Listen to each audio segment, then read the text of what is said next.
What, and announced an escalation? No, this is so this is something I'm not sure if we're live yet. I'll wait for the producers to give me the go ahead that we're live. But this is how we are live. So CENTCOM just released a statement. So we know the red line has been one of Trump's red lines is casualties, the death of American soldiers. CENTCOM has a statement on recently fallen missing US service members. On July 17th, which is yesterday, 2 US service members in Jordan were killed in action as US Central Command and partner forces defended against Iranian ballistic missiles and drone attacks. Additionally, 1 service member is currently missing in action. 4 American service members were medically evacuated to Jordanian hospitals. They have since been discharged. Other personnel who were evaluated for minor injuries have returned to duty.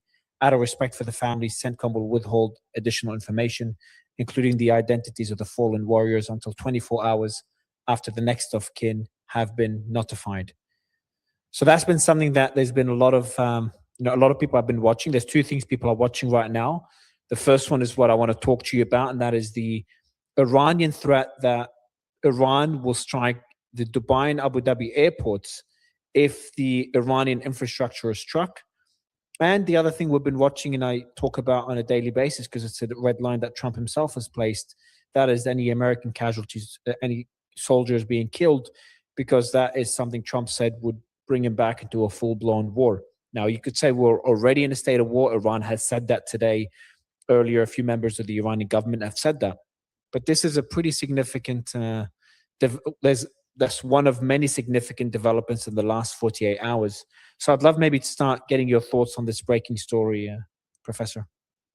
I think U.S. casualties are significantly higher than that.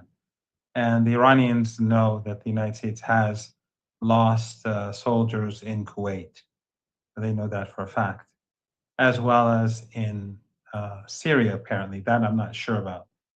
And Trump's red lines don't mean anything to the Iranians. The Iranians will fight back. Trump is a child killer, and his regime has murdered 168 little girls on day 1 of this war. Just the day before yesterday, they murdered kids again in this war, and murdered mothers and women. So the lives of American soldiers are not holy for the Iranians. Yeah, I wouldn't expect you to consider them holy. From a strategic perspective, though, do you think that would force Trump to escalate on his side? Because a lot of people are watching, and we could link this to the next question, is the Iranians said they would strike Dubai and Abu Dhabi international airports. Do you think they will carry on with that threat on striking these airports if we see bridges struck again today, like the last 2 days? Oh, absolutely. Absolutely. More than that, I think the Iranians have also said that they will strike Fujairah and the Jebel Ali ports as well. I'm not quite sure, but I think those are the ports. So it's not just airports, and it's asked people to evacuate in case the United States targets civilian structures again, because the United States has been, and through its bases in the Persian Gulf region, it's been focusing on civilian targets and murdering. And actually, the United States has been waiting for people to cross the bridges, and then they bomb the bridges. So they see a family car on the bridge. I mean, U.S. pilots, I think they are the same as Israeli pilots. They take pleasure in murdering innocent people. So they see a truck going over. These are all civilian bridges that they've destroyed, and all civilian tunnels which link cities and villages and towns, and workers go back and forth. It's so it's clear what these pilots try to do. They wait till a car is passing, and then they hit the truck, so that they can kill a family and take some pleasure in it. Do you think, so you said that you're confident the Iranians will, and you're not saying this more of a deterrent, you genuinely believe that Iran would strike those airports the international airports, which were struck at the peak of the war. I think that happened only once. At least once we saw, no, happened more than once, but once we saw impact on Dubai International Airport. But I think these two airports and the ports would be struck. And I'm more focused on the airports because that's something that was even avoided in the height of the war, where the US was bombing Iran at 10 times the scale that they're bombing them right now.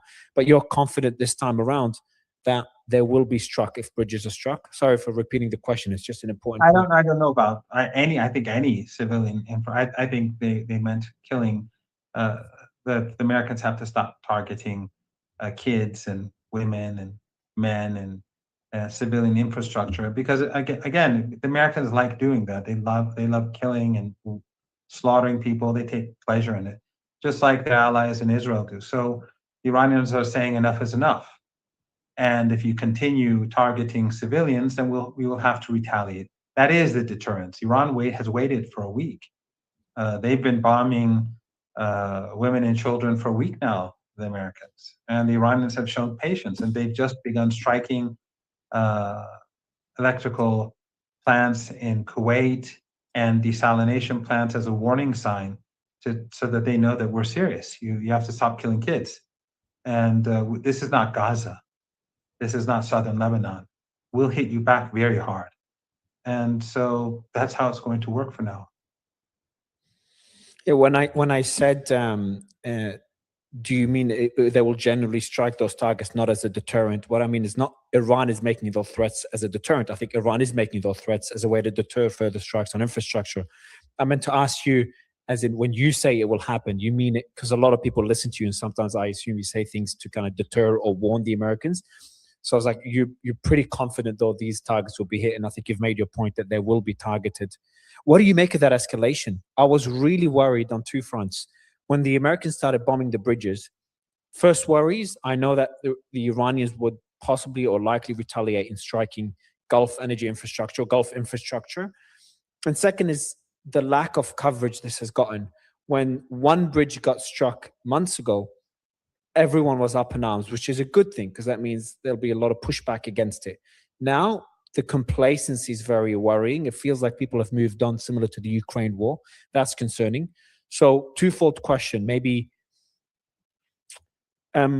more getting your thoughts on this, what I consider a new chapter in this war, striking infrastructure, desalination plants struck in Iran and struck in Kuwait. And the second question is, do you feel that same level of kind of the normalization of this new phase of the war? Well, first, I should point out that in the past, whenever I warned, I was always serious. And we saw, for example, after I gave that warning, that the Iranians struck the oil installations in Doha, near Doha, Qatar. And the Iranians during the 40-day war were very serious. And that is what caused the Americans to pull back, and the U.S. and the Israeli regimes decrease the number of critical infrastructure, the amount of critical infrastructure that they would target. So if in that war they had continued down that course, down that route, without a doubt, Iran would have gone after the rest of the critical infrastructure in the Persian Gulf region. I mean, so everything that I said is not just I say it to deter the Americans from moving in that foolish direction, because as I said, the Americans have no sense of morality. They lack that. They're like Zionists. And I don't mean the ordinary people, I mean the regime, the armed forces, the regime. They are barbaric. So the Iranians have to be tough. Again, we're not Gaza. They can't just slaughter our women and children and get away with it and take pleasure in it. And they can't do it like they do it in Lebanon. Here, they're going to be smashed in the face. And so right now, the Iranians are warning the countries in the Persian Gulf that you are complicit. You are killing our kids. You are killing our women. You are killing our young men. You are destroying our infrastructure. You're destroying the tomorrow of our children. You continue with this, and we'll deal with you. It's clear as day, and they're going to do it. I think we've all been seeing how the Iranians have been firing missiles and drones over the last week. And Mario, just so to remind your audience, Iran did not start the war. Iran did not restart the war. Iran did not initiate any escalation, and Iran did not target civilians. It's the other side. During the war, the 40 days, the Ramadan war, the Americans and the Israelis killed 3,500 Iranians. In the Persian Gulf, according to their own numbers, collectively 20 people, less than 20 people died. What does that mean? It means that Iran shows high regard for civilians and its enemies show no regard for civilians. So the Iranians are saying enough is enough. We will give a punishing response. And so 2 American soldiers, 3 American soldiers, 20 American soldiers. Iran will try to kill as many soldiers as it can if the Americans try to kill as many Iranian soldiers as they can. So again, the American soldiers are not holy. They're, if anything, it's the Iranian soldiers who are the saints here because they're defending the country that's the victim. And it was the MOU, the United States, that violated and tore up the MOU effectively. They basically violated every single article. They refused to force the Israelis to leave Lebanon. They added new sanctions, another violation of the deal. They refused to return Iran stolen assets. That was supposed to happen on day one. They continued to make threats against Iranians, the country, the leaders. That's in the MOU. That's a violation. They reimposed the sanctions on the oil sector after just a few days, another violation. They created a route for ships in violation of Article 5 in order to undermine Iran's authority in the Strait. And Iran warned them repeatedly not to do it and warned the Saudis, the Emiratis, the Kuwaitis not to use that corridor. They did it on purpose to undermine Iran's authority over the Strait, which was something which both sides accepted in Article 5. So they violated that too. Then the United States attacked Iran, another violation, and they reimposed the siege. So the Americans have violated everything. It's the Iranians who are victims from the beginning to now. But now the Iranians are saying, look, we've been hitting, you've been bombing our bridges, you've been bombing our citizens, we've just been bombing your bases because we're humane. But since you're not going to stop, and since your European allies are fine with this, and since your regional partners are all good with this, we're going to have to retaliate.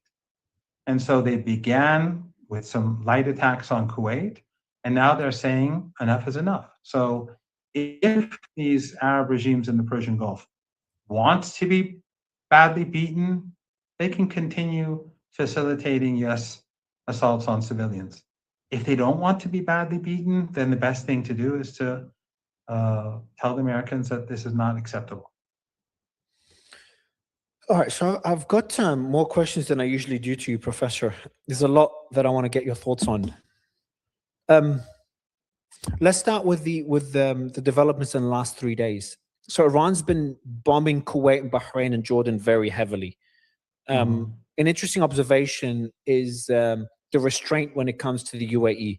What can you tell us about this? I'll tell you my assumptions, and I haven't spoken to people privately. I haven't really done much outside the interviews recently, so this is pure speculation. But my guess is, from what I was told weeks and weeks ago, is that the Emiratis. There's been a lot of diplomacy between the Emiratis and Iranians. We talked about this a couple of weeks ago, but I think there's been also an exchange of funds. I think the unfreezing of assets, some business deals, something the Emiratis have done to reduce the amount of attacks on the country. Because in the last couple of weeks, Saudi was attacked yesterday, which I'll ask you. I can maybe mix that into the question as well. Saudi and Yanbu was attacked yesterday, but the Emirates has not been attacked maybe once since the ceasefire. Kuwait, Bahrain, Jordan have been pummeled, and even Qatar. So I'll put them all together. Can you give me your thoughts on the targeting strategy by the Iranians? Well, Iran has been negotiating with all of these countries over the past couple of months, and the Iranians were hoping that they would push to help bring the MOU or push the MOU towards in a positive direction. And they didn't. And as I said, they actually participated in pushing, and they forced their own ships to go through the American corridor, even though the Iranians had warned them not to do that.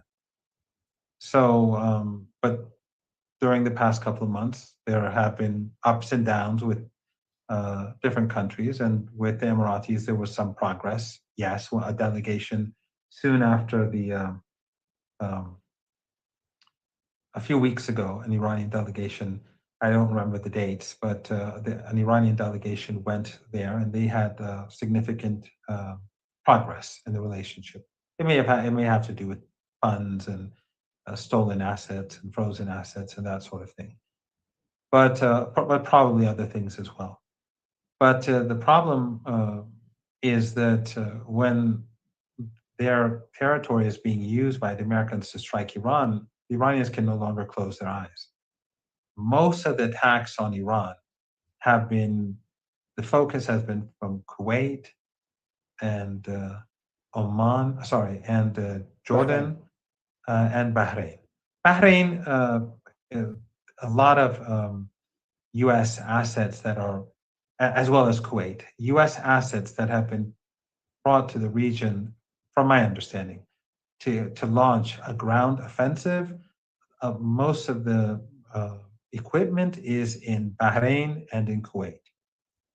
So that is one reason why the strikes are heavy against these two countries. Another, in the case of Kuwait, is that a lot of strikes on Iran are initiated from Kuwait.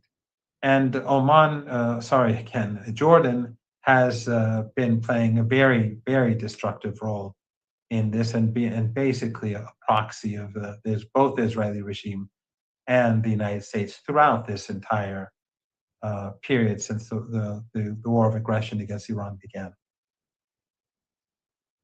Mm. What do you make of the strike on Saudi yesterday? That was a bit of a surprise to some. Is that just going up Well, the escalation ladder because of the infrastructure being struck in Iran?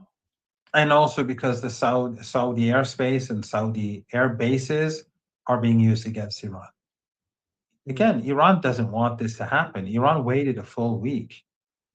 As the MOU was being implemented, basically by Iran, the Saudis and the Emiratis and the Kuwaitis, they refused to cooperate with Iran, and they cooperated with Trump in undermining the MOU. Then, over the past week, despite repeated warnings from Iran, they continued to allow their territory to be used against Iran. And of course, not just military bases. Iran would have had much less problem with that. We've been going back and forth with Americans for a few days, and I think it's clear that the Iranians have had the upper hand. But the Americans are going after civilians, and these countries are responsible, and the Iranian government is responsible for Iranian civilians. So I think Iran has done the moral thing. Iranians are very angry, very angry. Even now, when the government says, when the armed forces says, we will now retaliate, they're saying you should have done it 4 days ago. You should have done it 3 days ago. So people are not jumping up and down with joy. They're saying this is long delayed. So in any case, the government has shown restraint because it does not want civilians to be targeted. And if we go again, going back to what I said before, 3,500 Iranians were murdered. Less than 20 died across the Persian Gulf region. So that shows that the Iranians were careful and the other side didn't care. Mm. Well, the counter argument is the reason that there's less casualties on the Gulf is because of the air defenses and the interception rate. I'm not making this argument. I'm just kind of presenting the other argument that is made. My position is that I think both sides prefer no civilian casualties. I just don't think each side is aiming to kill civilians. I know we had a No, no, disagreement a no, few weeks ago on no, this. no, no, no, that's not true. I mean, I've witnessed how they've targeted civilians. That's just complete nonsense. anything that they've said in that regard is a complete lie. They would target they would bring down entire buildings to get a former foreign minister. They brought down two buildings to get a former foreign minister, 75, 80-year-old man, his home and his office. And they killed many people just to kill him. And they killed him. He was martyred. And they've done Was this that the over and over. Israelis or the Americans?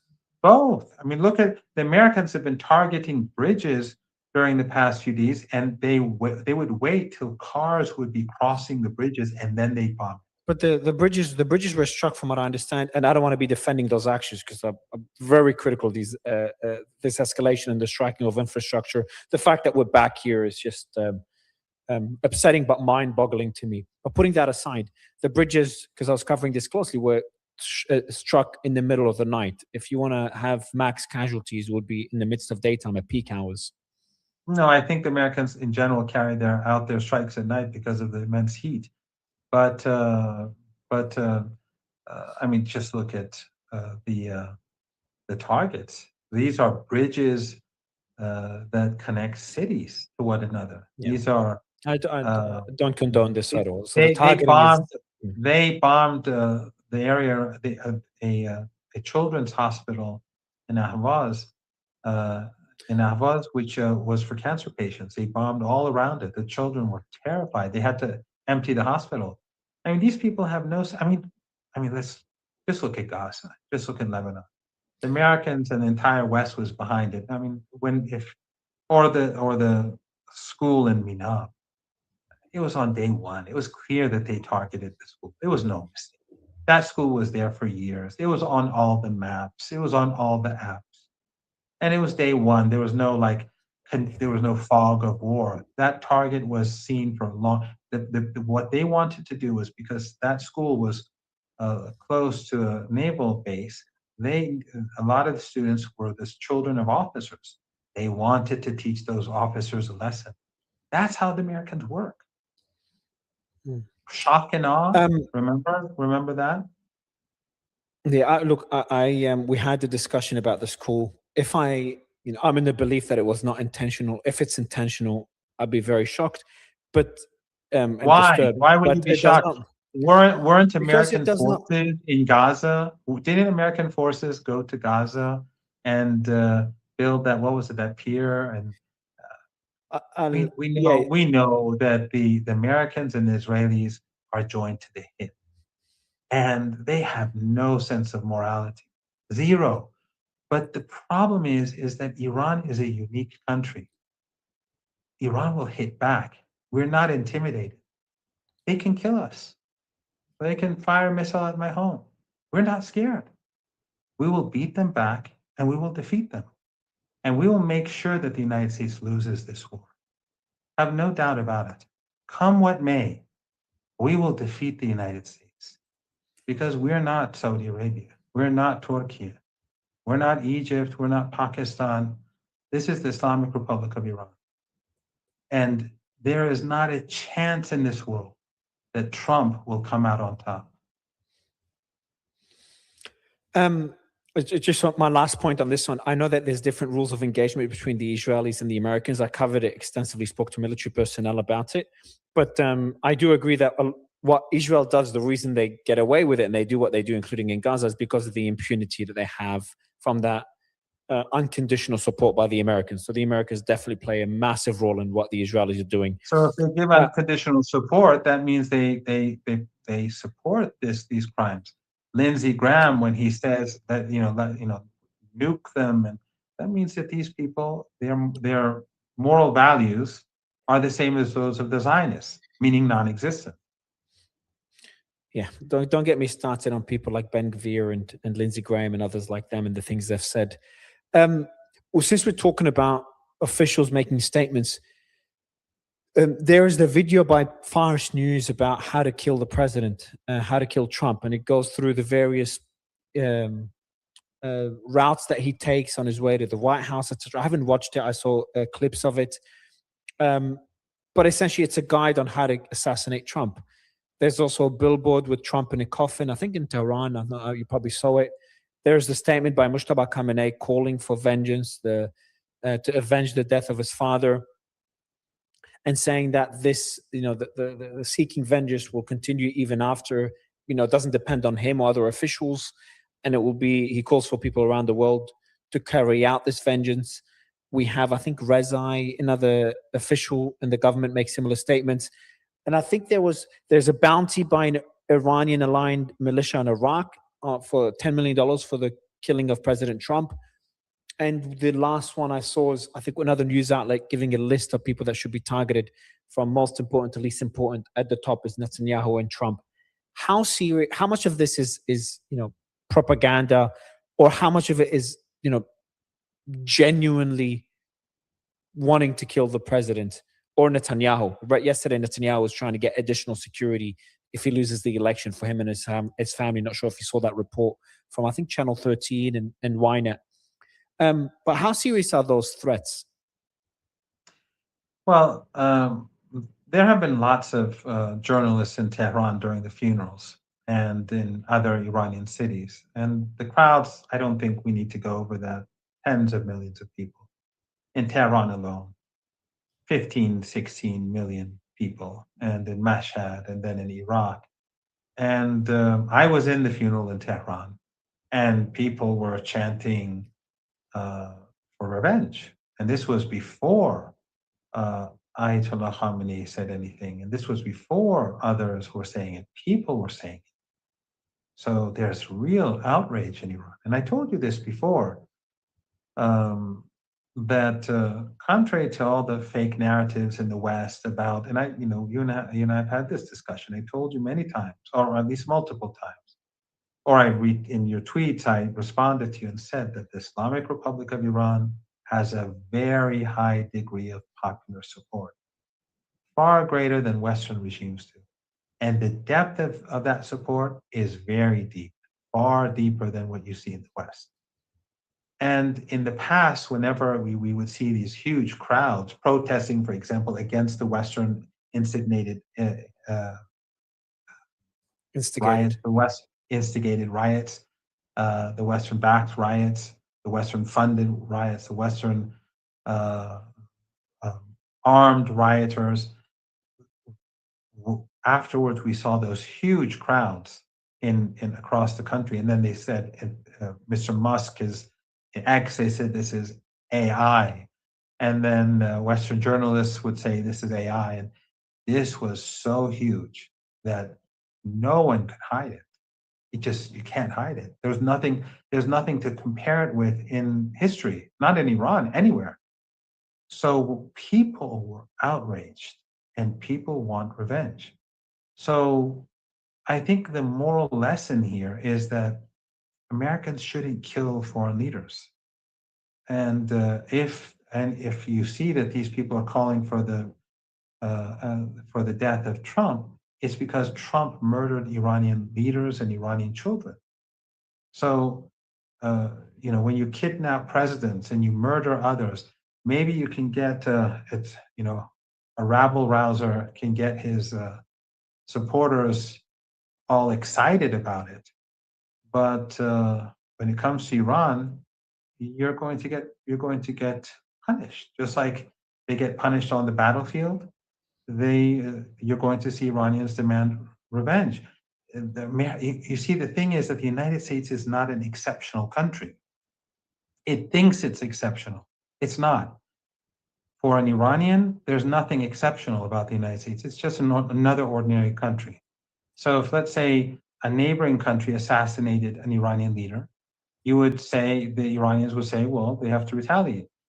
In this case, they're saying the US president assassinated an Iranian leader. They're demanding for retaliation and revenge. It's absolutely normal. It's not something that should shock anyone in the United States. The only reason why it shocks them is because they think that they are the master race. It's sort of like Zionism, not as as exactly like Zionism, but there are striking similarities.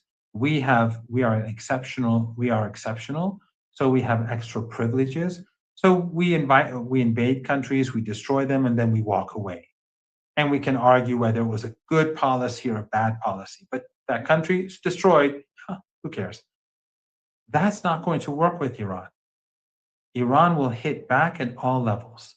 So I think the sense of, I mean, I know that the sense or the feeling among Iranians that revenge is necessary is very strong, and it is a deterrence.